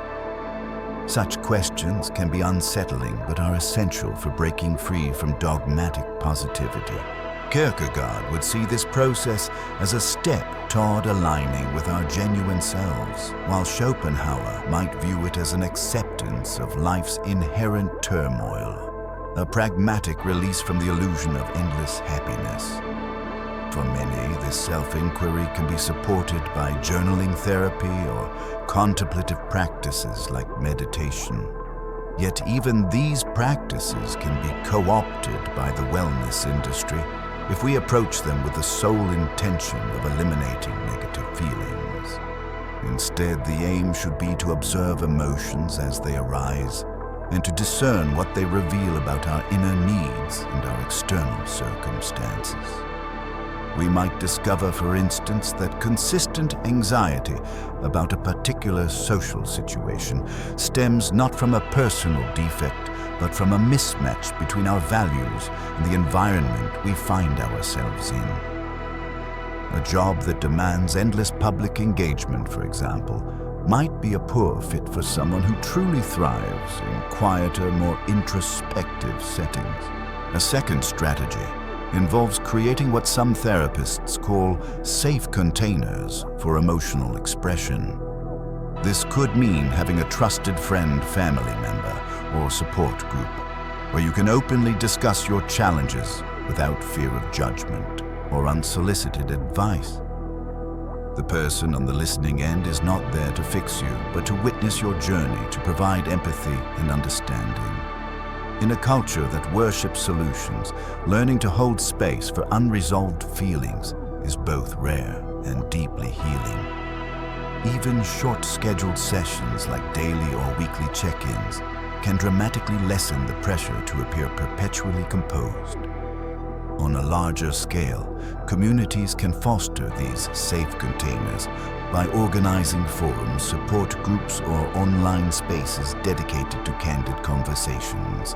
Some workplaces have begun offering mental health days or private counseling sessions, but these often remain surface-level gestures unless coupled with a broader corporate culture that truly respects emotional well-being. For instance, a team meeting might open with a genuine check-in where individuals feel free to express stresses or concerns. This type of openness, however, demands a fundamental shift in our collective mindset about what constitutes professionalism or strength. Reclaiming emotional authenticity is not just about personal enrichment. It carries ethical implications. When we hide our own struggles, we inadvertently validate the societal taboo against acknowledging hardship. By contrast, when we allow ourselves to be seen in our sorrow or frustrations, we give others permission to do the same. This modeling of emotional honesty can ripple out, weakening the cultural grip of forced positivity and freeing others to explore their own depths without shame. Moving beyond the personal level, we might ask how adopting a more nuanced emotional vocabulary can shape our interactions with the world at large. If we continually sanitize our emotional responses, we risk becoming numb to broader injustices. For instance, righteous anger can mobilize collective action against social or political wrongs. Grief at environmental degradation can fuel passionate advocacy for sustainability. Disgust at corruption can inspire calls for accountability. In a landscape that idealizes constant contentment, these potent emotions might be discounted as negative, yet they are precisely the catalyst for necessary transformation. Thus, embracing emotional authenticity can help us engage more fully in the moral and political dimensions of life. To feel deeply, even painfully, about the world's problems is not a personal failing, but a sign of empathetic connection. Schopenhauer's emphasis on the ubiquity of suffering might in this sense galvanize a universal compassion that transcends personal boundaries. If suffering is indeed inevitable, then each person's pain can be seen as an echo of our own. Acts of solidarity, from volunteering to activism, become a shared response rather than a patronizing gesture. Kierkegaard's focus on despair as a call to authenticity further clarifies why forced positivity can be corrosive. If despair signals that we are out of alignment with our true selves, it can also point out that we are out of alignment with the collective struggles of our community or society. We might despair when we realize that the world's values, endless economic growth, ruthless competition, or systemic inequality stand in stark contrast to our own principle. Allowing despair to surface and to guide our actions can lead to transformative work, whether it's shifting careers, championing social causes, or forging relationships that prioritize mutual care over transactional gain. In practical terms, organizations and communities that value emotional authenticity might adopt policies that explicitly recognize the role of negative emotions. Educational institutions could encourage students to discuss and debate real-world problems, acknowledging the emotional weight such discussions carry. Faith communities might hold services or meetings where lamentation is part of the ritual understanding that communal mourning can be a powerful bonding experience. Activist circles might incorporate group reflections on the emotional toll of their work, providing emotional support as well as strategic direction. For families, normalizing a wide range of emotions can begin early. Parents who allow their children to cry, rage, and question while providing guidance rather than immediate shutdown nurture. Resilience and self-awareness. Such children might grow into adults who do not fear their feelings and can hold space for the feelings of others. They are less likely to be swayed by simplistic narratives of just cheer up and more likely to develop genuine empathy. All of these strategies, from personal introspection to communal initiatives, are facets of a broader cultural shift away from treating happiness as a 24/7 requirement. By integrating the insights of philosophers who remind us of life's inherent difficulties, we can usher in a more balanced worldview. In this worldview, negative emotions are not unwelcome anomalies, but important signals that invite us to take deeper responsibility for ourselves, for each other, and for the planet. While the strategies outlined so far suggest a way forward, they also bring us face to face with resistance. Society has largely internalized the idea that negativity is a deterrent to success or a detriment to social harmony. One common objection is that focusing on difficult emotions might trap us in despair, leaving us unable to function. Critics may argue that positivity, even if occasionally forced, sustains motivation and fosters hope in the face of challenge. There's a kernel of truth in this concern. Indeed, an unrelenting focus on pain can become a swamp of rumination, preventing constructive action.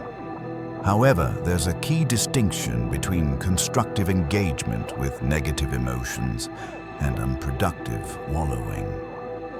Constructive engagement means acknowledging emotions as valid data points, using them to gauge where we stand and what changes might be necessary. Wallowing, by contrast, is a passive indulgence in negativity that leads to stagnation. transformation, authentic positivity does have its place. Moments of gratitude, humor, and optimism can serve as emotional counterweights, preventing us from spiraling into despair. The difference lies in how we arrive at these moments.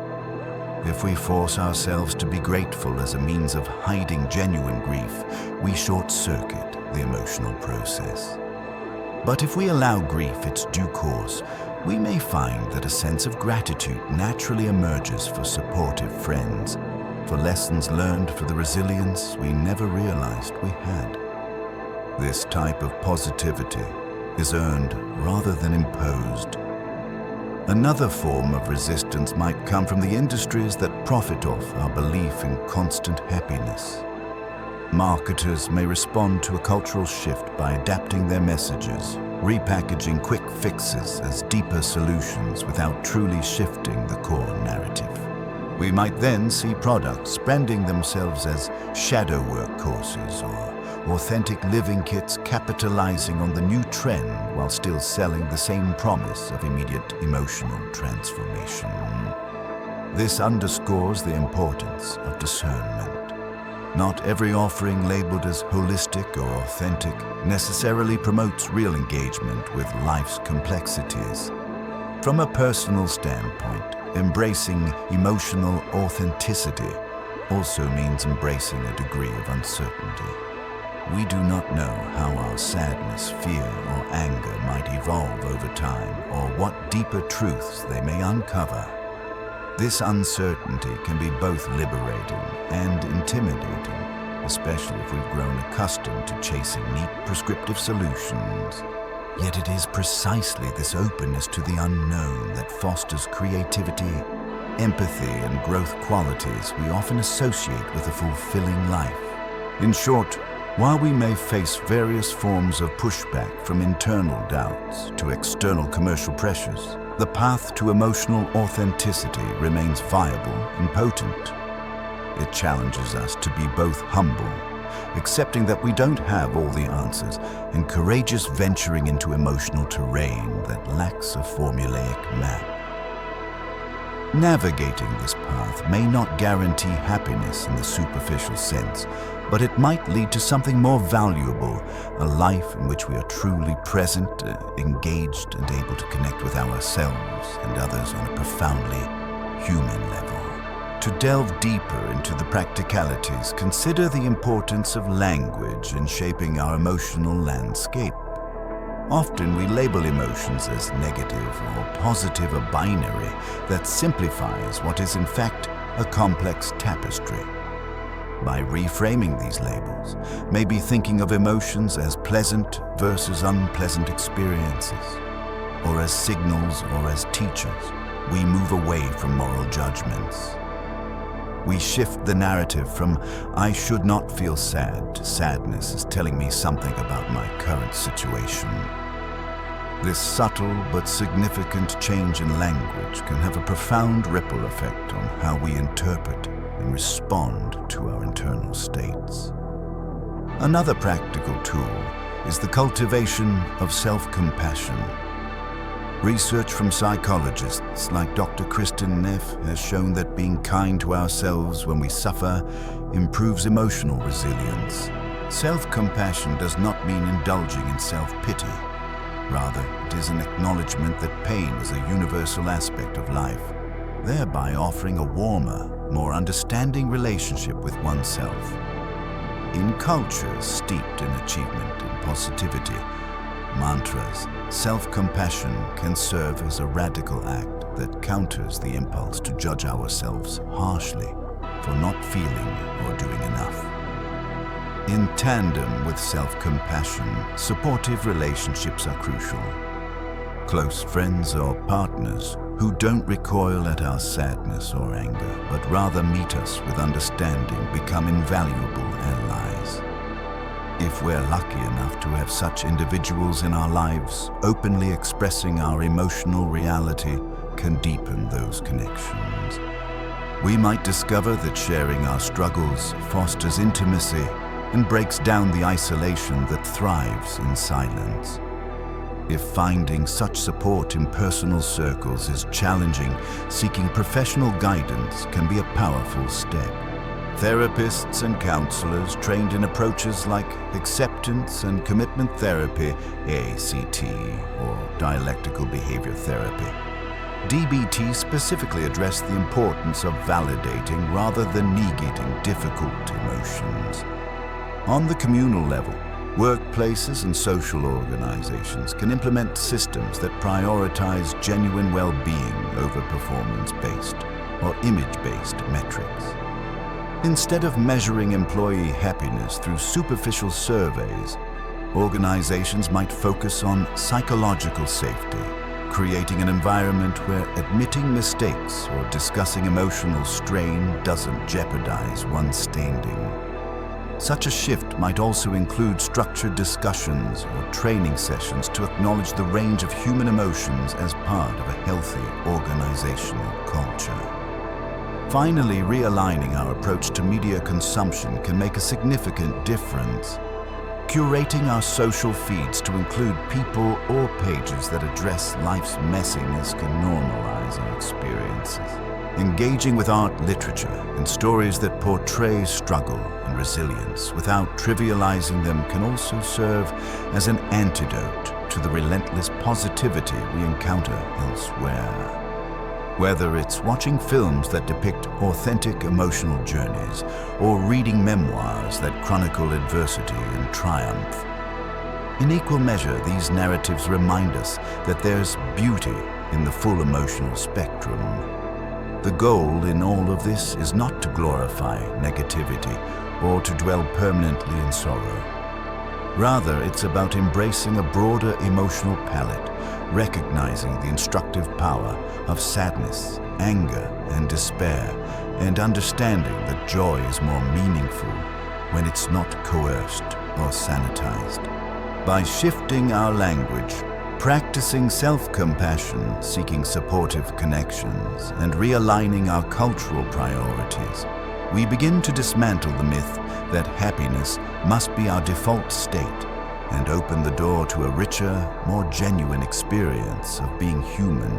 A recurring theme throughout this exploration is the paradox that the more we chase happiness as a constant state, the less likely we are to find it. Philosophers, psychologists, and spiritual traditions converge on the insight that happiness or peace, contentment, fulfillment often emerges when we stop demanding it. The act of chasing can create an anxious fixation that prevents us from recognizing the subtle joys already present.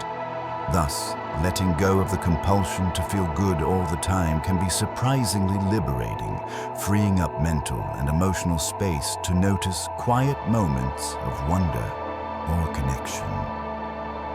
Kierkegaard's existential approach underscores the significance of individuality in emotional experience. According to him, living authentically means taking personal responsibility for our path, rather than conforming to social scripts that dictate how we should feel or behave. In this sense, letting go of forced happiness is not just an emotional adjustment, but a moral and existential choice. We decide to be true to ourselves, even if that means experiencing pain or confusion. Schopenhauer, on the other hand, offers a more pessimistic viewpoint, but similarly acknowledges that an acceptance of life's hardships can paradoxically lessen their sting. The futile attempt to avoid suffering only magnifies it. To integrate these ideas into everyday life, it may be helpful to adopt what some contemplative traditions call a witnessing stance. Instead of identifying fully with each passing emotion, be it elation or despair, we learn to observe emotions as temporary states. This does not mean we detach ourselves entirely or become numb. Rather, it means we recognize that emotions fluctuate, rise and fall. By reducing our identification with them, we give ourselves permission to experience them more honestly. This stance fosters a gentle curiosity about both joy and sorrow. We can ask, how does this feeling move through me? Or, what might it be pointing me toward? Over time, such a practice can soften the fear around negative emotions.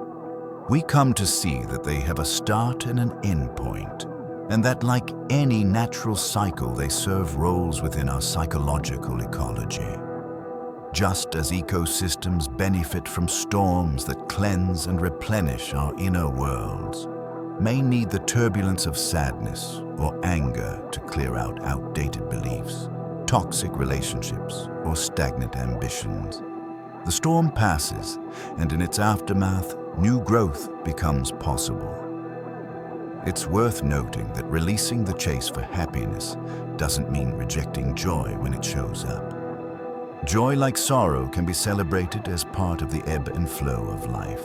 Indeed, allowing ourselves to feel sorrow fully often heightens our capacity for experiencing real joy, for we know it as a precious, fleeting gift rather than an entitlement.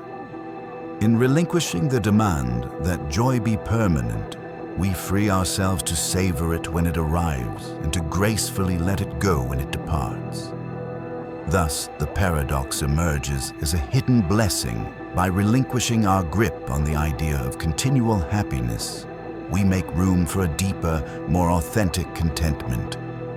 We step off the treadmill of endless self-improvement and consumer-driven well-being, entering instead a more spacious realm where every emotion has its rightful place, a realm that might in its own gentle, understated way lead us closer to genuine peace.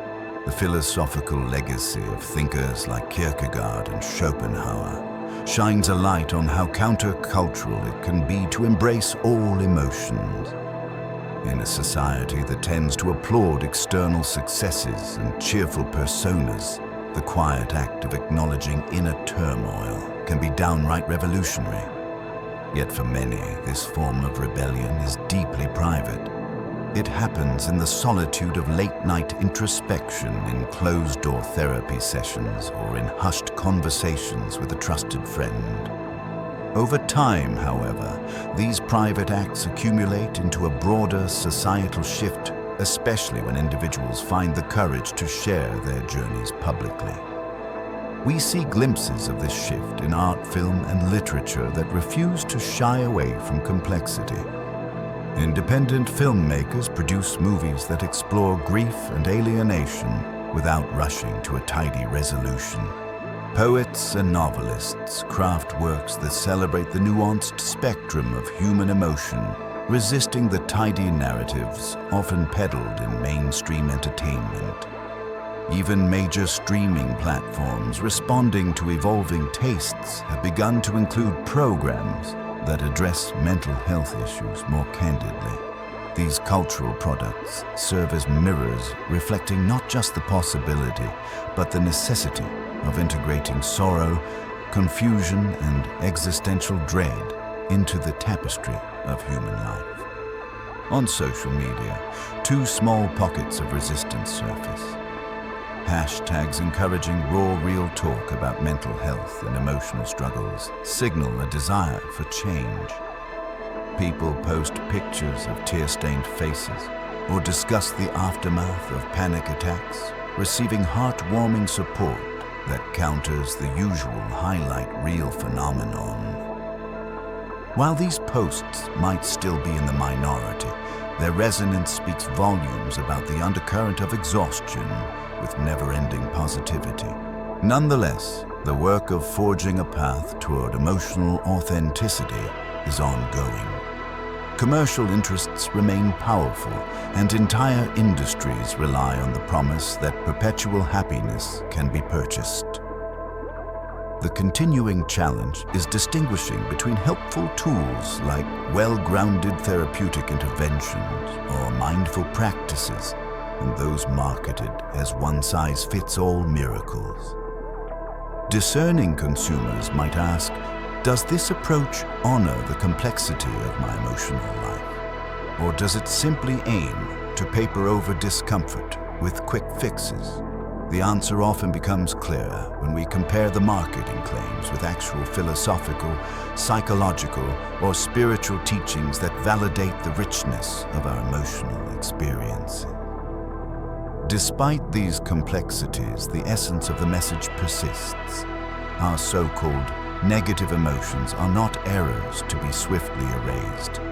They are crucial threads in the fabric of who we are, guiding us toward empathy, creativity, and moral responsibility.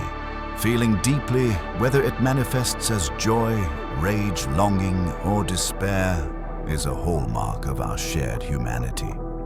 In a world increasingly driven by curated images and commercial solutions, choosing to acknowledge and learn from these emotions is an act of liberation. Kierkegaard might say it's in these moments of unfiltered honesty that we find our truest selves, while Schopenhauer would remind us that such honesty aligns with the fundamental structure of life. We are, after all, creatures bound to encounter suffering. Resisting it only amplifies the pain. Embracing it paradoxically can lead us to insights that make life far more than just a quest for fleeting happiness. It becomes a journey toward meaning, connection, and authentic wholeness. As we contemplate how to integrate these insights into everyday life, it's helpful to remember that emotional authenticity doesn't require grand gestures. It is often in the small, consistent practices that genuine change takes root. For example, setting aside even a few minutes a day for open-ended reflection can foster a calmer relationship with our emotions. This might be in the form of free writing, where we let our thoughts and feelings spill onto the page without editing or judging them. Alternatively, mindful walks where we observe both the outer world and our inner sensations can gently train us to notice emotional shifts without panicking or judging ourselves. In conversation, practicing authentic listening can also deepen our communal bonds. Authentic listening goes beyond waiting for our turn to speak. It involves tuning into the emotional undercurrents of what another person is saying, whether it's excitement, fear, or sorrow, and responding in a way that validates those feelings. This doesn't mean we have to solve their problems. Often just acknowledging, "That sounds really tough," or "I hear the sadness in your voice," can be profoundly healing. By modeling such listening, we invite others to meet us with the same level of presence, gradually normalizing the open discussion of challenging emotions. In families or close friendships, we might create shared rituals for naming and processing emotional experiences. Perhaps it's a weekly feeling circle where each person gets a chance to speak about what they're dealing with, supported by the collective. Children who grow up with these rituals learn that happiness is not the only valued state, that their frustration, jealousy, or sadness is also worthy of a listening ear. Over time, this can build emotional fluency, helping them enter adulthood with a mature understanding of how feelings function. Such small daily acts stand in contrast to the manic cycle of self-improvement often sold to us. Rather than changing who we are or forcing ourselves into a perpetual state of positivity, these practices encourage us to become more of who we truly are, individuals capable of a vast emotional range, each emotion offering its own lessons and perspectives. This shift from a fix-it mentality to a be-with-it mentality can be profoundly liberating. We discover that not all problems need solving. Sometimes they simply need witnessing.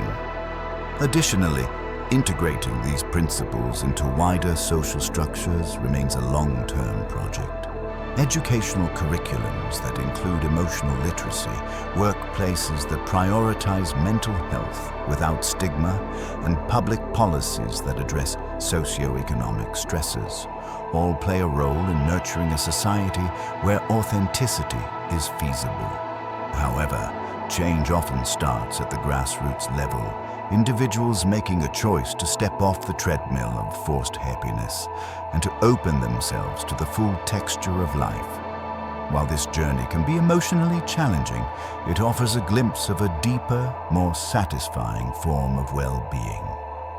As we learn to welcome each emotion, we may find that we are less enslaved by the pursuit of a single, fleeting feeling. In its place arises a sense of groundedness, a recognition that we can survive sorrow and stand firm in moments of fear. It is from this ground that genuine hope can emerge unforced and resilient, illuminating a path that is as real as it is courageous. By now, it may be clear that challenging the happiness at all costs. Ethos is not a prescription for a life of gloom. Rather, it is an invitation to a fuller, more honest engagement with existence, one that acknowledges pain and transcendence, failure and triumph, heartbreak and love as equally valid facets of the human condition. In freeing ourselves from the demand to remain endlessly up, we allow happiness to resume its natural place as a transient visitor, one that often arrives unbidden rather than one we chase with desperation. This realignment can transform how we approach decision-making and life goals. Instead of asking, "Will this make me happy?" we might start asking, "Does this align with my values? Or will this contribute meaningfully to my community?" The shift reframes our motivations from a personal quest for constant pleasure to a broader sense of purpose. This is not to say happiness becomes irrelevant. It's simply no longer the sole criterion for evaluating the worth of an endeavor. In fact, many people report that when they engage in work or relationships guided by a principal passion or compassion, a deeper sense of fulfillment arises naturally, bringing its own shades of joy along the way. Kierkegaard's notion of the leap of faith provides another lens. The idea that living authentically often involves a courageous jump into the unknown. We may not have a guarantee of happiness, but we can choose a path that feels true to our core, guided by a spiritual or existential sense of calling. While Schopenhauer might caution us that suffering lurks on any path we choose, the willingness to embrace that reality can reduce its power over us. It becomes an accepted companion rather than a terrifying intruder. In many ways, this acceptance can open channels of creativity and resilience previously blocked by the anxiety to maintain a facade of positivity. On a collective level, imagine a society less fixated on policing others' emotional states. Rather than stigmatizing sadness or anger, we'd grant them equal standing in the emotional repertoire.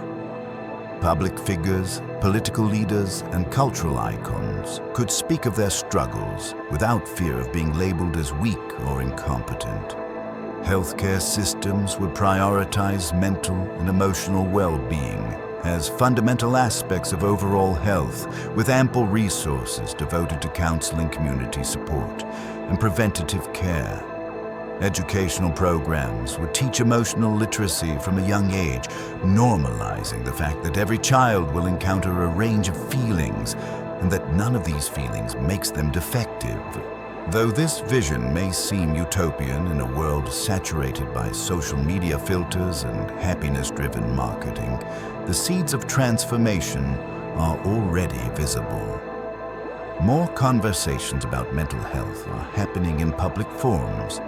Celebrities and influencers occasionally break the mold by sharing authentic stories of struggle. Grassroots movements emphasize compassion, equity, and solidarity, often born from a recognition of shared vulnerability. While these developments might be sporadic or overshadowed by the dominant narrative, they signal a growing recognition that the pursuit of endless happiness is not only unrealistic, but also impoverishing. Ultimately, the shift away from one-dimensional positivity and toward emotional wholeness represents both a personal and collective healing. It acknowledges that suffering can be a teacher, that despair might be a doorway, and that true aliveness emerges when we release the idea that happiness is a trophy to be won and defended. In that release, we find a different kind of liberation, a freedom grounded in the acceptance that every emotion has its place, and that authenticity, not forced happiness, is the real bedrock of a life well lived. As we near the conclusion of this extended reflection, it's worth revisiting why the critique of modern happiness culture remains so necessary.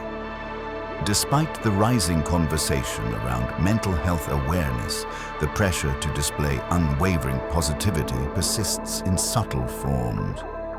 Advertisements still feature ecstatic models promoting the latest gadget or diet. Friends and acquaintances sometimes shy away from those who can't keep it positive.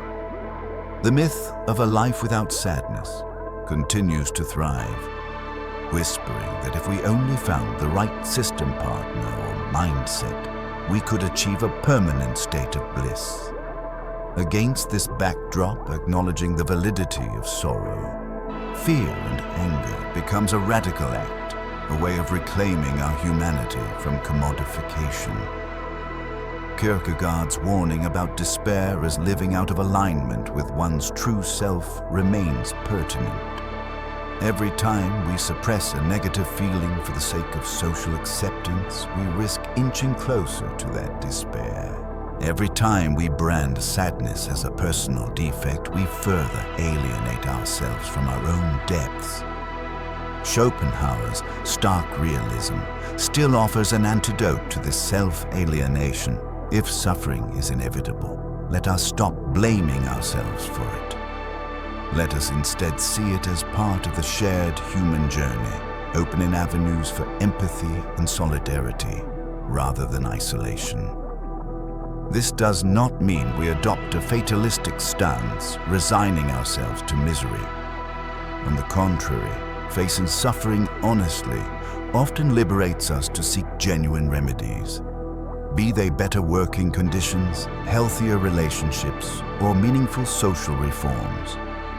We become more discerning about what truly fosters well-being rather than chasing superficial cures. We also become more compassionate toward others, understanding that their irritability or sorrow might reflect unspoken battles rather than personal failings. In everyday life, this compassion can manifest in countless small ways.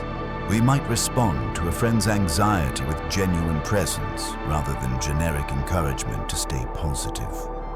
We could advocate for workplace policies that allow mental health days without stigma or guilt. We can resist the urge to present our own lives as flawless on social media, perhaps sharing occasional glimpses of our struggles alongside our joyful moments. Each such action chips away at the monolith of forced positivity, erecting in its place a space for authentic emotion. The challenge is to maintain this openness amid a world that often rewards surface-level positivity. It takes courage to be the one who says, "I'm not okay today," especially when that revelation might not be met with immediate warmth. Yet each time we do so, we signal that emotional honesty is not only permissible, but also valuable. Over time, these individual acts of courage can accumulate, shifting communal norms. One conversation, one relationship, one social media post at a time. Our exploration thus circles back to the premise that true peace, and perhaps a more profound kind of happiness, emerges not through relentless positivity, but through an acceptance of the fullness of our emotional landscapes.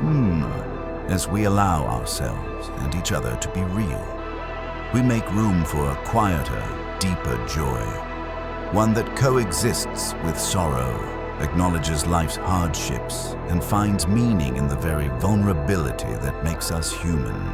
In closing, let us summarize the overarching journey. We began by questioning the modern assumption that happiness is a guaranteed entitlement, an endless, effortless state that we must maintain at all costs. We noted how social media consumerism and self-help industries fortify this narrative, selling us the illusion that negativity is a failure that can be remedied by the right app or product. From there, we delved into the wisdom of Kierkegaard and Schopenhauer, whose insights challenge us to see suffering not as a glitch, but as a fundamental aspect of existence.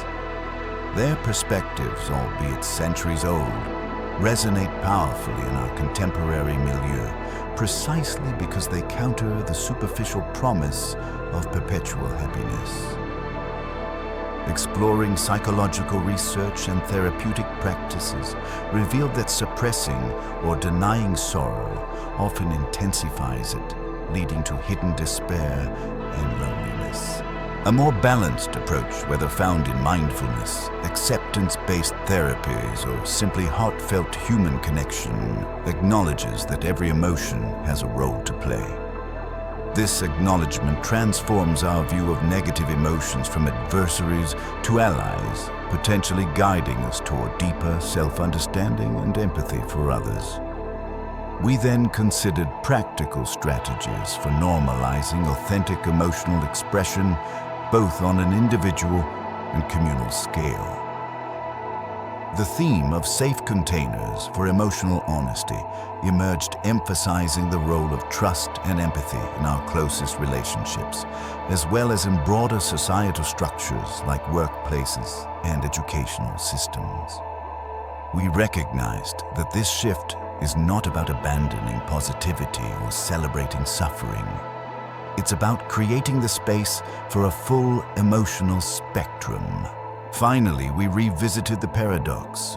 The more we chase happiness, the more elusive it becomes, yet by accepting suffering's inevitable presence, we may find ourselves touched by an unforced joy. This surrender is not defeat, it is liberation from the demand to feel perpetually up. It grants us permission to be whole, to live truly, and to connect more genuinely with others. What emerges is a peace grounded in reality rather than in fantasy, a peace that coexists with life's inherent struggles. Thus, the call to action is both personal and collective. Individually, we can dare to speak candidly about our emotional lives, seek solace in genuine relationships, and resist the urge to judge ourselves for feeling bad. Collectively, we can nurture cultures online and off that celebrate authenticity over performative positivity. We can advocate for policies and systems that treat mental health as an integral facet of overall health. We can champion educational curricula that teach emotional literacy from a young age, planting seeds of resilience and self-awareness in future generations. In a world that often treats sadness as a malfunction and happiness as a commodity, choosing to live in alignment with our full emotional reality is an act of quiet rebellion. It means upholding the value of sincerity over image depth, over facade and humanity, over mere performance. And in this rebellion, we may find that we reclaim not only our own sense of self, but also a communal sense of belonging, a shared recognition that our fragility unites us just as much as our strength. We conclude by acknowledging that while happiness may be fleeting, authenticity endures. Embracing our complexities, we walk forward as truly alive, discovering in our own depths a wellspring of meaning far richer than any manufactured ideal. As we wrap up this thought-provoking journey, it's clear that happiness is far richer and more nuanced than we've been led to believe. Life isn't about maintaining an artificial smile, but about being fully present for every moment, both the highs and the lows. In fact, it's often in our toughest times that we discover our deepest strength and most meaningful connections.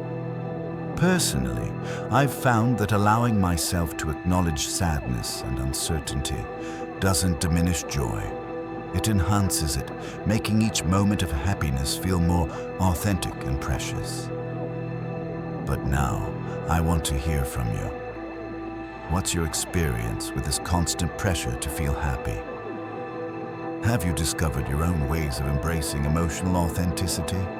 Or are you still searching? Please share your thoughts, challenges, and insights in the comments below. Your stories not only inspire me, but they help others on their journey too. Thanks for joining me today. Remember, real happiness doesn't come from chasing perfection, but from fully living in the reality of who we truly are. Let's keep this honest conversation going.